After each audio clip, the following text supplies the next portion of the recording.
So I guess, you know, I mean, hearing you say, when you were talking earlier, I wanted to disagree and I can't really find... You wanted to disagree? Yeah, I think so. Not that I can find anything to disagree about, but I think there's like, you know... Oh, I see, it's just the kind of general feeling. Oh yeah, it's like, you to know, I disagree got the with answer, I something. can save the world, I can, you know, I got, you know, that kind of sense of... You want to save the world? Apparently, that's what my therapist tells me. Oh, right, okay. Well, there's a lot to do. I don't know what. I really don't know what you're doing here. If you want to say the world, He's saying there's no world. anyway, yes, go on. So I interrupted you. Oh, it's okay, I forget where I was going anyway. Okay. Something, yeah, is it... Do you think perhaps that it's quite possible to see this and then continue to feel quite unhappy? Yes. And might it be that some people don't see this and are actually a lot happier? Yes, this because has nothing to do with a person feeling happy or not happy. Yes. Yes, because there are no rules about this. One of the ways I sometimes start these talks, and I didn't today, is to say what we're talking about here is complete freedom. It's total freedom. There are no rules. As soon as we have a rule, it's no longer this, because it's no longer free. So this must include an increase in happiness, or this, even worse, this must include a complete absence of unhappiness. That's a prison. That's a prison, because it's a rule. That's the prison of I've got to be happy. This has nothing to do with, this is nothing, you can just finish this, this has got nothing to do with what this experience is. In terms, you know, this isn't about experience. Yeah, sorry. Does there not need to be an I to be happy? No, absolutely not. No, There is happiness. In a sense, that is the core of what we're talking about. Not only does there not need to be an I to be happy, there isn't an I. When I feel happy, actually happiness is just happening. Happiness is just arising. There doesn't need to be an I to be miserable, or to be happy, or to have a row with its partner, and then for liberation to be seen while that's happening. No, all of that's just going on. Yeah. And any of it can go on, whether this is seen or whether it's not seen, because there aren't any rules. And there can be confusion. Not only there can be, but there almost certainly will be. Yeah, Yeah. yeah, definitely. Tricks.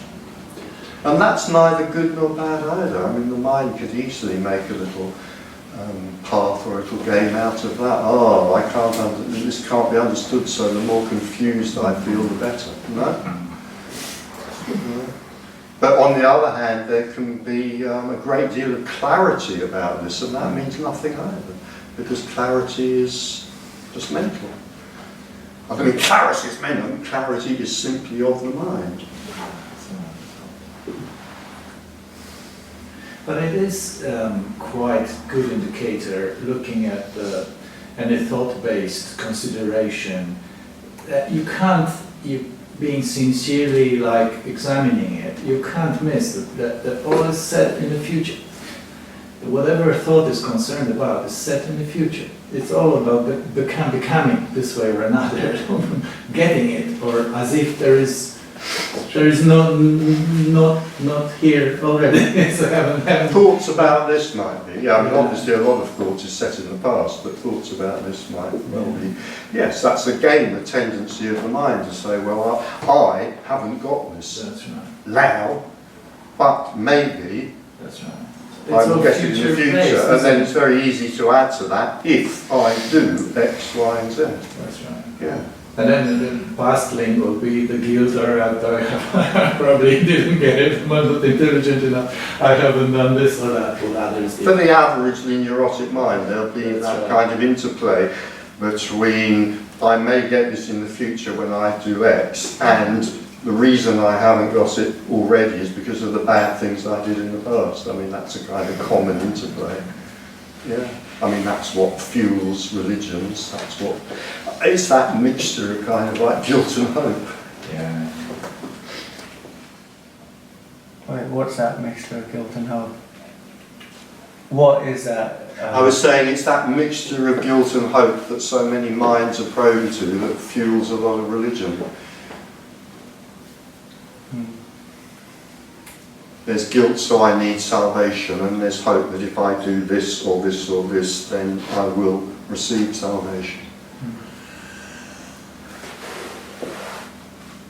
And the kind of non-duality version of that might be something like, you know, I still haven't got this because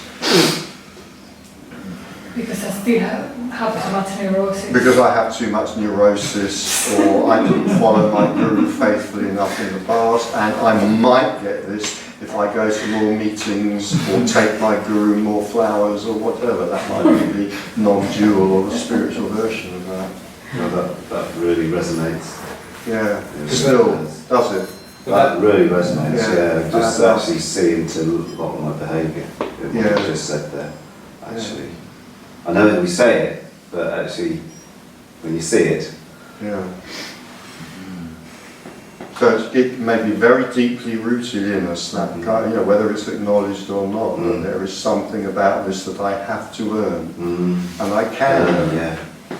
This And of course, one of the things that goes with them is it encourages the kind of projections that are often put on the one who sits at the front of the room, particularly if they've got the big guru's hat and the long beard. Because if I feel, you know, I have to earn this and I haven't earned it yet, because I'm not a good enough person, I'm a rather bad person, and then the one that sits in the front with the guru's beard, well, they obviously have earned it.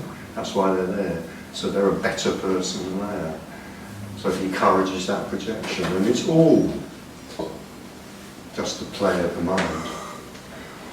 The one that sits at the front, no matter how long their beard is, they haven't got, I was going to say they haven't got something that you haven't got. Well, they have, of course, they've got a long beard, but apart from that, But they've got a place in a game. they've got a different place in the game to the place you've got. Yeah, that's Yeah, right. Yeah, that's right. But it's only a game until it all collapses. Once you've seen through that, when this is seen, those projections tend to collapse as well, because those projections are also tend to be part of the neurotic person. So when this is seen and those projections collapse, then there's no longer a game going on.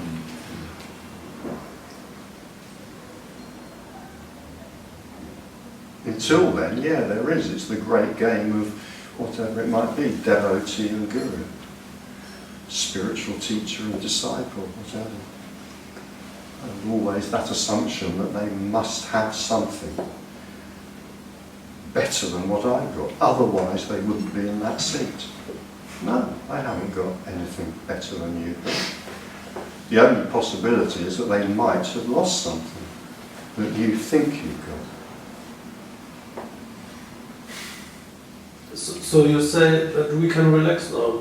No, absolutely not. I'm saying, I wish I could say that. I'm saying there is no one who can relax or who does not relax, but what I will say in the spirit of what you just said is that if relaxation happens, that can be a great blessing. Relaxation happens or it doesn't happen, but if relaxation happens, that's a great blessing. I talk a lot about relaxation some afternoons, and invariably when I do, somebody will eventually remind me that there is no one who can relax or not relax, which is of course the case. But nevertheless, if relaxation happens, that's great. And I do like quoting the writer that said relaxation Is the gateway to... something like that. The key, that's it, yeah, relaxation is the key to Buddhahood Yes, right that's now. right. Yeah. Yeah. Or not. Yeah. And the other thing I might say, or not, the other thing, whatever.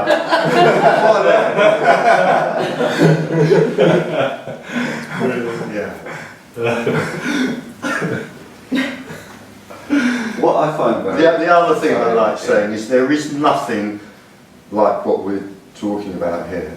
But if there were something to be like it, it would be relaxation. The seeing of this cannot be described, but if it could be described, we might as well say, well, at the very least, it's a bit relaxing.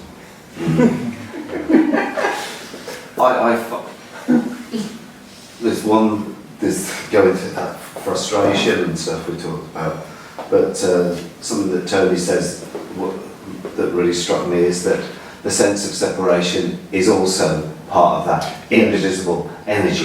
There really is no you. It isn't, even though it's felt as though. I find that very relaxing. Right, yeah. And it's nice to remind myself of yes for who, yeah, of course. And also that thing about, you know, when I came in, talking about basically redecorating the prison walls, just being easy on myself for, yes, these are the things that I'm doing to relax myself. Certain things that I'm not necessarily seeing as a path, but if meditation helps me to relax, just like brushing my teeth, cleaning my teeth, yeah, they're just cells in the body, just as this plaque on the teeth. Why not? Am I necessarily pinning hope on it? Well, not for liberation, for being a little bit more relaxed, perhaps. So, getting stuck in that condition of, oh, but I dare not try or do or not do anything. That game in the new non-duality thing of, oh, no, I've got to start stopping seeking. As a person, I'm always seeking. Yeah. Whether it's drinking coffee or getting off my face or going to an ashram, it boils down to the same thing. Yeah. So as I noticed that we're in the closing minutes of the afternoon, in fact we're already overrunning, I would say, you know, just as a matter of fact and just as a matter of description, you know, I have noticed too, in meeting people and going to talks myself and giving talks, in meeting people who've gone to talks sometimes for, you know, long periods of time, that whatever happens, what quite commonly occurs is that there is a kind of a dropping of oughts and musts and shoulds, all of which are very much the opposite of relaxation, of relaxing.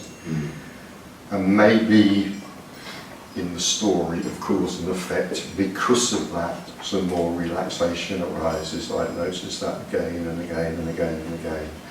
And I can't make any value comment on it, how could I, other than to say, again, relaxation is, at the very least, a bit relaxing.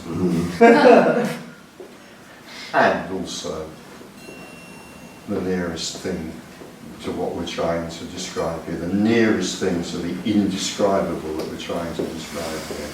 It's not like anything, but if it was like something, it would be relaxation. And that's 5 past 5, folks. So thanks for being here. Thank you.